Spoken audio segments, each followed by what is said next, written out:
30 अप्रैल 2026 की वह शाम जबलपुर के बरगी डैम पर बिल्कुल सामान्य और खूबसूरत तरीके से शुरू हुई थी, जैसे हर दिन वहां होती है। सूरज धीरे धीरे ढल रहा था।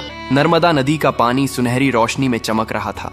हवा हल्की थी और माहौल में एक अजीब सी शांति और खुशी थी। लोग अपने परिवारों के साथ घूम रहे थे। बच्चे हंसते हुए इधर उधर दौड़ रहे थे। कुछ लोग मोबाइल से फोटो और वीडियो बना रहे थे और कई लोग उस दिन की सबसे खास चीज का इंतजार कर रहे थे, क्रूज राइड। वह बड़ी मोटर बोट जो लोगों को नदी के बीच लेकर जाती है ताकि वे प्रकृति के बीच कुछ पल शांति से बिता सकें। लगभग शाम के 5 बजे के आसपास लोग धीरे धीरे उस नाव में चढ़ने लगे। कोई अपने दोस्तों के साथ था, कोई परिवार के साथ, कोई अपने छोटे बच्चों को गोद में लेकर चढ़ रहा था। एक माँ अपने लगभग 3 साल के बच्चे को सीने से लगाए हुए थी। बच्चा खुश था और पानी की तरफ देखकर ताली बजा रहा था। कुछ कॉलेज के लड़के मजाक कर रहे थे। एक नवविवाहित जोड़ा हाथ पकड़े बैठा था। Every moment with you is I love you. कुछ बुजुर्ग शांत बैठे थे। Yes, much better. Thank you. कुल मिलाकर करीब 30 से 31 लोग उस नाव में सवार हुए। नाव के कर्मचारियों ने जल्दी जल्दी लोगों को बैठाया। कुछ लोगों ने सुरक्षा को लेकर सवाल किया कि लाइफ जैकेट कहाँ है। कुछ को जैकेट दी गई, लेकिन कई लोगों को नहीं मिली और कर्मचारियों ने यह कहकर बात को टाल दिया और रोज की तरह ही यह यात्रा भी सामान्य होगी। उस समय किसी को अंदाजा नहीं था कि यही छोटी सी लापरवाही कुछ ही देर में कितनी बड़ी त्रासदी में बदलने वाली है। नाव धीरे धीरे किनारे से दूर जाने लगी। इंजन की आवाज हल्की थी। पानी पर हल्की लहरें बन रही थीं। लोग खुश थे। कोई सेल्फी ले रहा था, कोई वीडियो बना रहा था। बच्चे पानी को देखकर खुश हो रहे थे। कुछ लोग गाने गा रहे थे। माहौल बिल्कुल एक पिकनिक जैसा था। लेकिन जैसे जैसे नाव आगे बढ़ी, आसमान का रंग धीरे धीरे बदलने लगा। दूर कहीं काले बादल दिखाई देने लगे। हवा थोड़ी तेज हो गई। शुरू में किसी ने ज्यादा ध्यान नहीं दिया, क्योंकि अक्सर ऐसा मौसम आता है और चला जाता है।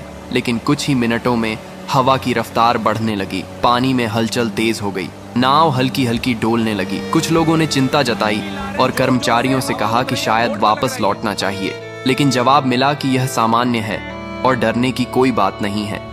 यह वही पल था जहां अगर फैसला बदल जाता तो शायद कहानी भी बदल जाती। लेकिन नाव आगे बढ़ती रही। अब हवा और तेज हो चुकी थी। लहरें ऊंची उठने लगी थी। नाव अब पहले से ज्यादा हिल रही थी। लोगों के चेहरों पर मुस्कान की जगह डर आने लगा था। बच्चों ने रोना शुरू कर दिया था। महिलाएं भगवान का नाम लेने लगी थीं। कुछ लोग खड़े होकर संतुलन बनाने की कोशिश कर रहे थे। तभी अचानक एक तेज झोंका आया और नाव एक तरफ जोर से झुकी। लोग चीख उठे। कुछ लोग गिर पड़े। पानी नाव के अंदर आने लगा। माहौल अब पूरी तरह डर में बदल चुका था। लोग चिल्ला रहे थे, वापस चलो, यहाँ से वापस चलो। सब डरे हुए लेकिन अब बहुत देर हो चुकी थी। अचानक एक और बड़ी लहर आई और नाव का संतुलन पूरी तरह बिगड़ गया। कुछ ही सेकंड में वह पल आया जिसे कोई कभी भूल नहीं पाएगा। नाव पलट गई और सब कुछ पानी में चला गया। एक पल पहले जो लोग हंस रहे थे, अगले ही पल वे खुद को गहरे पानी में पाते हैं। चारों तरफ चीखें, पानी और अफरा तफरी थी। कोई किसी को पकड़ने की कोशिश कर रहा था, कोई तैरने की कोशिश कर रहा था। कई लोगों को तैरना नहीं आता था। कुछ लोग लाइफ जैकेट के सहारे ऊपर रहने की कोशिश कर रहे थे। वह माँ जिसने अपने बच्चे को सीने से लगाया हुआ था, पानी में गिरते ही उसने अपने बच्चे को और कसकर पकड़ लिया। वह खुद तैर नहीं पा रही थी, लेकिन उसने अपने बच्चे को छोड़ा नहीं। कुछ लोग एक दूसरे को पकड़कर बचने की कोशिश कर रहे थे, लेकिन डर और घबराहट इतनी थी कि कोई सही दिशा में सोच नहीं पा रहा था। इस बीच किनारे पर मौजूद कुछ लोगों ने शोर सुना और तुरंत मदद के लिए दौड़े। पुलिस और रेस्क्यू टीम को सूचना दी गई। कुछ ही देर में बचाव कार्य शुरू हुआ। नावें भेजी गईं। लोगों को पानी से निकालने की कोशिश की गई।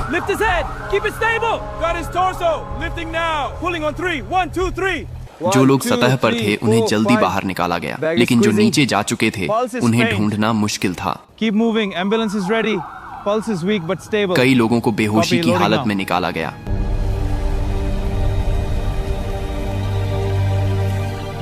लेकिन कुछ लोगों को बचाया नहीं जा सका। धीरे धीरे यह साफ होने लगा कि यह सिर्फ एक हादसा नहीं बल्कि एक बड़ी त्रासदी बन चुका है। अस्पताल के बाहर परिवारों की भीड़ जमा हो गई। हर कोई अपने अपने लोगों के बारे में पूछ रहा था। किसी का बेटा अंदर था। हर एम्बुलेंस के आने पर दिल की धड़कन तेज हो जाती थी, लेकिन कई बार जवाब उम्मीद के खिलाफ होता था। कुछ लोग हमेशा के लिए चले गए थे। कई परिवार टूट चुके थे। बाद में जांच में सामने आया कि मौसम की चेतावनी को गंभीरता से नहीं लिया गया, नाव को समय पर वापस नहीं मोड़ा गया और सबसे बड़ी बात, सभी यात्रियों को लाइफ जैकेट नहीं दी गई। यह एक ऐसी गलती थी जिसकी कीमत कई जिंदगियों ने अपनी जान देकर चुकाई। 30 अप्रैल की वह शाम जो खुशी और सुकून से शुरू हुई थी, वह दर्द, चीखों और आंसुओं में खत्म हुई। और आज भी जब उस घटना को याद किया जाता है तो एक ही सवाल मन में आता है, अगर थोड़ी सी सावधानी बरती जाती, अगर सही समय पर सही फैसला लिया जाता, तो क्या ये लोग आज जिंदा होते?